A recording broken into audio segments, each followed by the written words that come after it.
Bonjour à tous et bienvenue à cette nouvelle édition de la revue de la presse camerounaise. Et ce matin, nous démarrons avec le quotidien à capitaux publics Cameroun Tribune qui nous renseigne que le rythme est bon au sujet de la production du matériel électoral. En visite dans les installations de la SOPECAM et de l'imprimerie nationale hier, le ministre de l'administration territoriale pour la Tangandi a constaté que les délais de livraison des bulletins de vote et autres étaient bien tenus.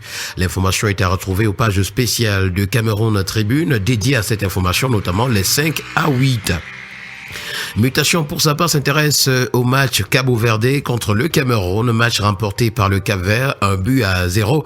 C'est une noyade à Praia qui nous est présentée à la page de présentation. Sans âme ni envie, les Lions indomptables ont été dominés hier par les Requins bleus, compromettant sérieusement leurs chances de qualification pour la Coupe du Monde 2026.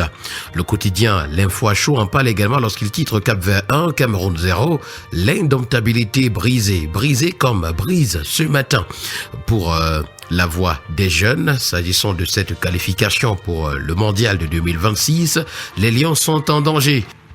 À la grande une du quotidien d'Aman Mana, le quotidien bleu le jour ce matin, c'est Monseigneur Christophe Zoa qui se confie au journal au sujet de l'audience des évêques reçus au Palais de l'Unité. L'interview exclusive de l'évêque de San Milima, membre du conseil permanent de la conférence épiscopale nationale du Cameroun, nous est présentée ce matin aux pages 2 et 3.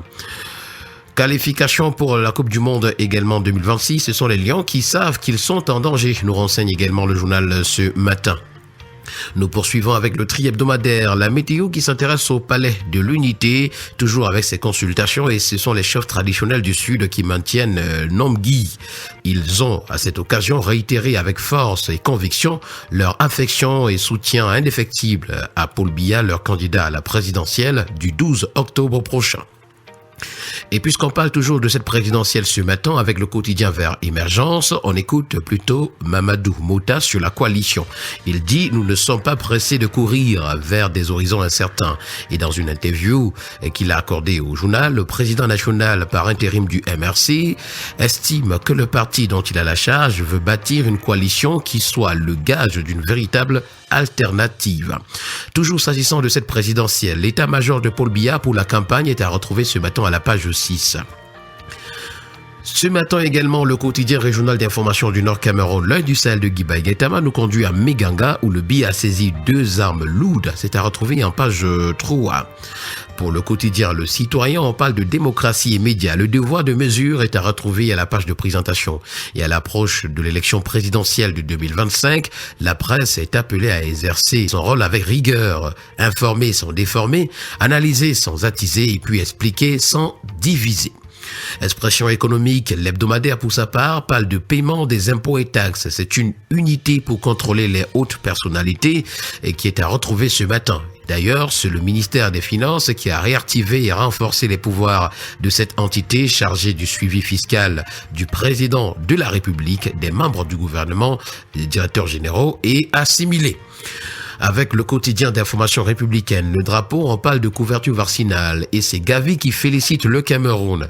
En pied de une, on s'intéresse au ministère des Travaux publics. L'inauguration du nouveau siège a été effectuée et d'ailleurs, les échos sont à retrouver ce matin à la page 2. Restons en santé avec la lutte contre le paludisme, tel que présenté par le quotidien Info Plus Santé. Ce sont les imams qui s'impliquent avec l'appui de l'ONG Impact Santé Afrique. Les leaders religieux du Conseil des imams et des dignitaires musulmans du Cameroun ont pris part à un atelier de renforcement de leurs capacités hier, c'était le 9 septembre 2025 à Yaoundé. Durant les travaux, le programme national de lutte contre le paludisme les a suffisamment outillés afin qu'ils puissent mieux sensibiliser les communautés sur les moyens de protection contre cette maladie ravageuse.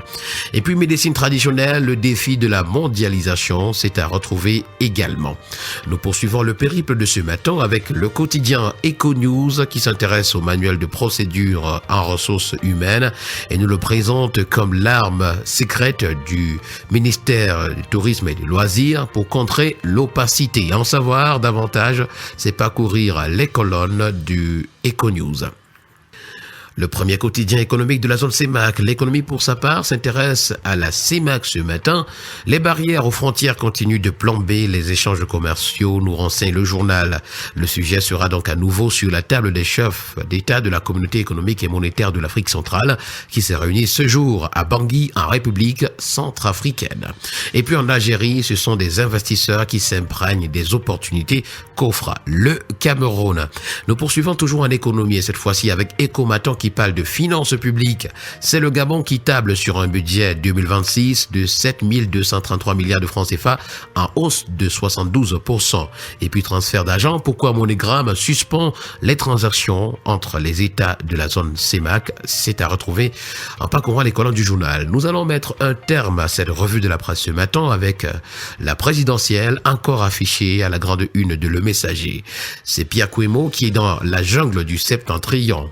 Les prétentions du candidat de l'UMS à diriger le Cameroun l'ont conduit donc à l'assaut des 34% des voix du Grand Nord, où il est à l'épreuve des actes indigestes d'anti-jeu et l'hostilité malsaine de la préfectorale.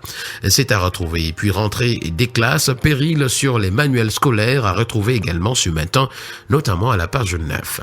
Et voilà qui a permis de mettre un terme à cette autre sortie de la revue de la presse camerounaise. Merci à vous et au plaisir de vous retrouver demain pour une autre édition. Bonne journée.